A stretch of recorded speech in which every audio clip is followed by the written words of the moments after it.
আমাদের পাঁচজন, ওর ভালো নাম সিরাজ। উনি 15 টাকা মুড়িটা 20 টাকায় বিক্রয় করছে এবং লাল চা 5 টাকা 25 টাকা। লাল চা 5 টাকা? কটায় খরচা হবে লাল চায়?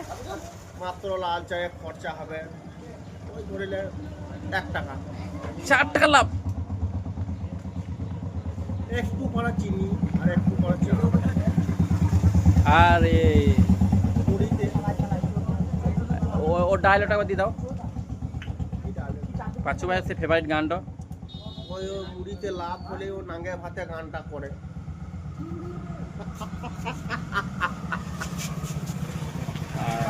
আর আর করিমিয়া মুজাহিদ হ্যাঁ করে আছে, এটা নতুন ভিডিও হবে। হ্যাঁ। করিমিয়া মুজাহিদ ও বলেছে বাপকে মেরে দেবো রড ধরে। বলা মানে তাই করা সমান। করিম এবং মুজাহিদ হুম। बाप के रॉड बड़े मेरे। हिंदी डायलॉग बोले शेष कर दो। मुझे को अपनों में लौटा, गैरों में क्या तुम था, मेरी किस्ती की डूबी हुआ पानी कम था। वाला कौन पड़े थे खेल